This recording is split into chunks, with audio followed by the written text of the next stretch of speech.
Welcome back, ladies and gentlemen. I am Rockthevox. You are the fans, the wonderful viewers who keep this channel alive and supported. It's finally over. Season 4 has come to an end. And with it, the announcement of a new bomb come Memorial Day, which is the 26th, if I'm not mistaken. And good lord, I think the phrase that I think most people had at the end of this bomb, can someone punt this cunt? Because fuck do I hate that little shit! That snooty, stuck-up little bitch! Oh god, does she make my blood boil! Fuck! Punt this cunt, man! Oh, so infuriating. So infuriating. So, my initial reactions at the announcement of the half-hour special was my internal reaction. But, I mean, this was a good bomb in general, man. I mean, it really was.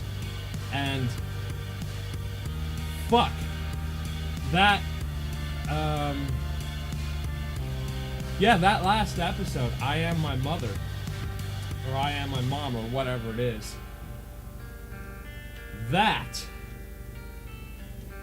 was the reason I joined this fandom, because of how fucking dark it gets. That facial expression of sheer unrelenting ruthlessness, not to mention the way Jamie was freaking out. The voice actor, oh my god, huge props to that person, because they sold it. They sold the sheer fear and terror of someone about to get their head squished like an egg. That, ladies and gentlemen, is the reason. That sheer dark magnitude. The idea that there is actual consequences for once. The idea that, yeah, you're part of a war criminal faction, according to these people. And they don't care if they're dead or alive. That is the reason I joined this fandom. That level of dark and scary and legitimate threat I haven't seen since too many birthdays. And I'm glad the Queenverse has gotten back to this. God, that was dark. I mean, here I am just gushing, and I gotta admit, Lion 4 alternate ending, that was good. That was good, because from what I understand, if a lot of parents leave it up to a hand of fate and don't find out what the baby's going to be born, boy or girl, then they'll usually have two names lined up, such as the case with Rose and Greg. And Nora, that's not a bad name for a girl anyways. Or at least, that's what I think personally. And the idea of having two tapes doesn't sound too terrible. And the really gushy moment at the end there, that was beautiful, man. That was perfect. It really was. Why is this... Did I make this stone? I can't remember. But yeah, like, being dead serious here for a moment. I mean, that was really good. And the Lars episode, I finally got to see most of that. I think I missed like the first 5 minutes, which I kind of am pissed off about, because I've missed a little bit of context for the show, but I got the general gist. And yeah, there's a whole mountain of subtext right in there. Yeah, like, good lord, mountain of subtext there. I mean, and to be honest with you, I want to try ube now, just because. I mean, if it's a yam-based pastry, that actually doesn't sound too bad, like being legit. I'm not a big yam person, but I do like my pastries, and if it's anything that looks like that, then why not? I mean, that legitimately sounds tasty. And, you know, as someone who's a profession, or professes to be a amateur, it is a little sad to see a waste of good food like that. Like, that's... You idiot, you're not supposed to use this. One moment, please, while I go track down the proper light setup and then have to redo it completely. That's one thing I wish World Edit was doing again properly, because for a time there, World Edit was actually cooperating. You could actually paste stuff like item frames. You could actually do stuff with item frames, because you could copy, paste it, and it not glitch out and not be there. I miss that. I really do. So this is the 6 degree, so I want to change its position relative. So copy, rotate 90. And to me, because I grew up underneath the wing of a mother who was raised under the wing of a woman who, in her lifetime, lived through the Great Depression. Her and her son.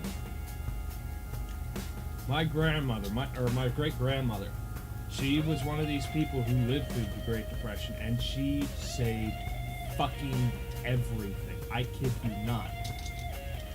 So, to say that that sort of rubbed off on Mom and me is an understatement, because being real here for a moment, it hurts me seeing food get thrown out. And I know there's a whole bunch of subtext there. And for argument's sake, we're just going to assume Lars is by. For argument's sake. Did it not get pasted? Fuck! You idiot. Here I am thinking the world's lagging out. Nope. It just never got pasted. That's annoying. And for argument's sake, we're just going to assume Lars is by. Just for argument's sake. Benefit of the doubt and all that shit. Because I know there are those people out there who are part of the fandom theory that Lars is gay. I personally am going to assume by, because that way I'm not going to get that much hate. Because on the one hand, you can very clearly see he's got a huge crush on Sadie. And on the other hand, we know Lars, at least we can assume to a reasonable level, was born a guy. So the trans theory kind of falls out of the window just from the time that Steven spent in Lars's body, because he didn't seem that freaked out by it. Because we saw Lars butt-ass naked. Or Steven in Lars's body, butt-ass naked. So there's reasonable levels to believe that Lars isn't trans. I mean, that also, he's kind of young. Like, not to say that you can't be young and be trans, but to say that for what I consider the traditional trans idea, the identity of a trans person, usually they don't make like a full transition in their teens or early childhood unless they really are like one of those exceptionally rare individuals. Not to say that that kind of writing can't happen, but it just would be a little convenient, to say the least. Like, oh, he transitioned at age 5 type of deal. I mean, that seems like a bit of a cop-out, writing-wise anyways. But as far as the whole situation thing, yeah, there's a whole bunch of subtext about coming out there. And to be honest with you, I really want to see Lars and Sadie hooked up for real. Because, I mean, ever since the Who's Your Uncle April Fool's Day skit happened, I really want to see that happen. Just for the sheer joke. Our ship. That was the single joke that had me in tears. I was dying laughing, man. Alright, I know center's yellow.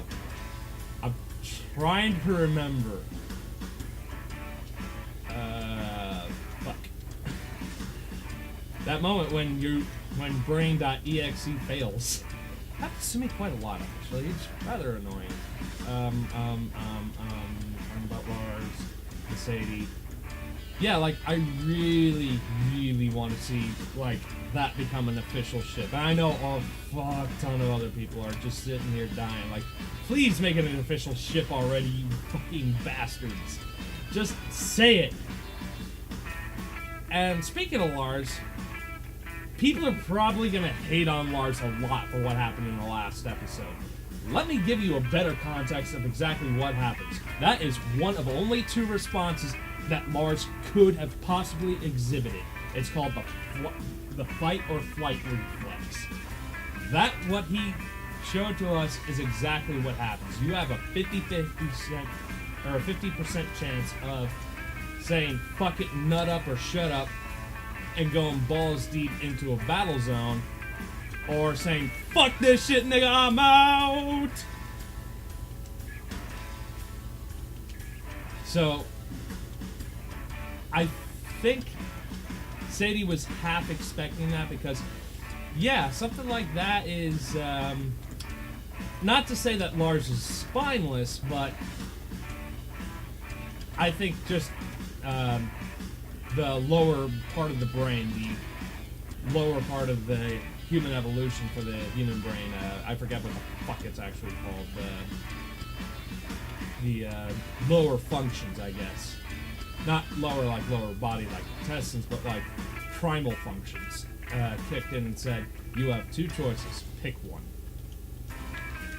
And yeah, I mean, let's be honest, Lars is a skinny little shit. He would have gotten broken like a twig between my fingers. So cut Lars some slack on that. But as far as the announcement of the new bomb, boy, this is going to be good. This is going to be very, very good. Because we actually get to see Homeworld in its decrepit state currently. I'm kind of half expecting the, and this is going to be not only just a chat, but a theory thought process as well, that the gang back on Earth is going to try and get Peridot to make a workable ship with a drive of some kind and fly back to Homeworld, or figure out a way to scoop up enough Robonoid juice to fix the Homeworld warp, or at least to warp off planet to a warp that could work. Now, I want to point out there's something important. There's this theory that's been running around saying how Peridot's been shooting the Robonoids from space. It says that there's a Homeworld warp somewhere on the moon base, which would make sense, but we don't really know too much about the moon base's layout. Not to say that there isn't one, but to say that we don't know. Well, there's a good likelihood of it being there, but we can't say with full confidence. That's what I'm getting at. So, that's, I think, is going to be the big deal breaker there. Why was there one all the way over? Right, because this used to be 3 lanes. That's why. So let's just take care of this. But yeah, that's what I think anyways. Now, the real question is, we know Pearl can build a ship that at least can get close enough to reaching the outer limits of the atmosphere on her own.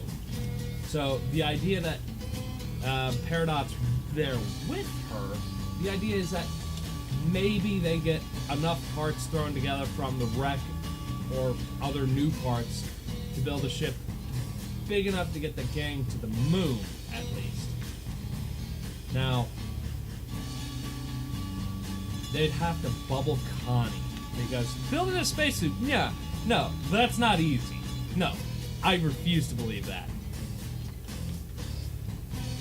So, to say that this is going to be an interesting bomb is an understatement, at the very least, because it's going to be over-exciting, because Lars is there with Steven. So, yeah, there's going to be a fuck ton of interesting that comes out of this bomb, and something in the back of my head says, maybe a Lars-Steven fusion? Question mark, question mark, question mark, question mark. I don't really see that happening, though, personally speaking. Like, something in the back of my head says there's an underground faction still on Homeworld. Because, remember what Jasper said? I was there, you know, at the first war for this miserable rock. And that's always stuck with the fans, saying that there was multiple wars. Now, the real question is, what does that mean for Homeworld? Does that mean that there was an ongoing civil war back on Homeworld, and that was considered a war for the Earth after Rose Quartz smashed Pink Diamond? We don't know. We really don't know. And so we're going to find out a fuck ton of lore. That's my gut feeling. A fuck ton of lore is going to come out. And yeah, finding out that Yellow Diamond has a lightning ability, wizards and shit. That's what I got to say to that. But I think I've rambled on long enough. I've been Rockthevox. You've been wonderful. And I shall see you in the next video. Please, if you would, don't forget to hit the notification bell when you go to subscribe to my channel. Please check out Desahando's channel. He's the one who made the title cards for this video. And like, favorite, subscribe, and share the video. And I shall see you all in the next little bit. Peace.